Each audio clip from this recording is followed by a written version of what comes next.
दो सहयोगी इस वक्त हमारे साथ जुड़ चुके हैं। पंकज जैन हमारे साथ और हिमांशु शर्मा हमारे साथ हमारे सहयोगी जुड़ चुके हैं। हिमांशु, पहले तो स्थिति समझनी बहुत जरूरी है।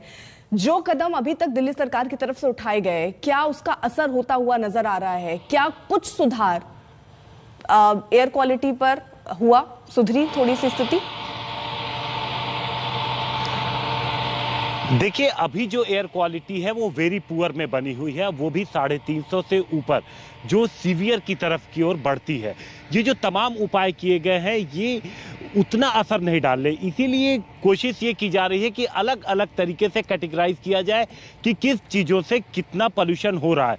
पराली से कितना पोल्यूशन का परसेंटेज आया, गाड़ियों से निकलने वाला धुआं कितना है, निर्माण कार्यों से कितना है, क्योंकि PM 2.5 और PM 10 ये कम हो, यही कोशिश है। और इसके लिए देखिए, जैसे हम मौजूद हैं यहाँ पर राजपथ पे, और यहाँ पे जो निर्माण कार्य चल रहा है, ये निर्माण कार्य नहीं रोका जाएगा क्योंकि ये गाइडलाइन भी है। लेकिन इस तरीके से देखिए, यहाँ पर पोल्यूशन ना हो काम के दौरान, तो इस तरीके से पानी का छिड़काव भी किया जा रहा है। इसके अलावा स्कूल कॉलेजेस बंद कर दिए गए हैं। ज़्यादातर कोशिश की जा रही है कि लोगों को भी समझाया जाए कि लोग ज़्यादा से ज़्यादा पब्लिक ट्रांसपोर्ट का उपयोग करें, क्योंकि इस तरीके से जो परसेंटेज है अलग अलग चीज़ों का, जो गाड़ियों से निकलने वाला धुआं है, कम से कम लोग गाड़ी इस्तेमाल करें तो वो थोड़ा कम हो।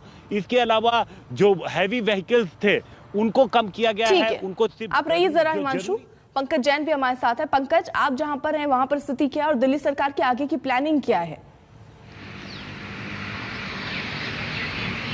देखिए, पूरी दिल्ली की बात करें तो प्रदूषण का जो स्तर है वो बेहद ही खराब स्थिति में है। 350 से ज़्यादा है प्रदूषण का स्तर।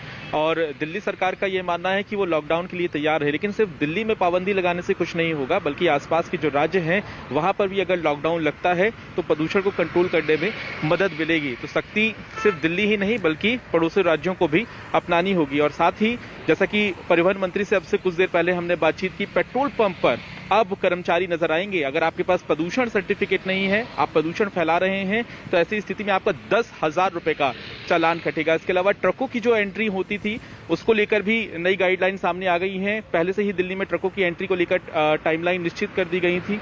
और इसके अलावा दिल्ली में पानी का छिड़काव जो है वो अब बड़े स्तर पर किया जाएगा। 400 से ज्यादा जो टैंकर हैं वो दिल्ली की अलग अलग सड़कों पर निकलेंगे, क्योंकि पराली प्रदूषण की जब बात की जाती है तो दिल्ली में सबसे ज्यादा प्रदूषण वाहनों से और धूल प्रदूषण भी एक बड़ी हिस्सेदारी है। तो ऐसी स्थिति में इससे निपटना बहुत जरूरी हो जाता है। चलिए, आप दोनों का बहुत बहुत शुक्रिया। नजर बनाए रखिए, पल पल की अपडेट आपसे लेते रहेंगे।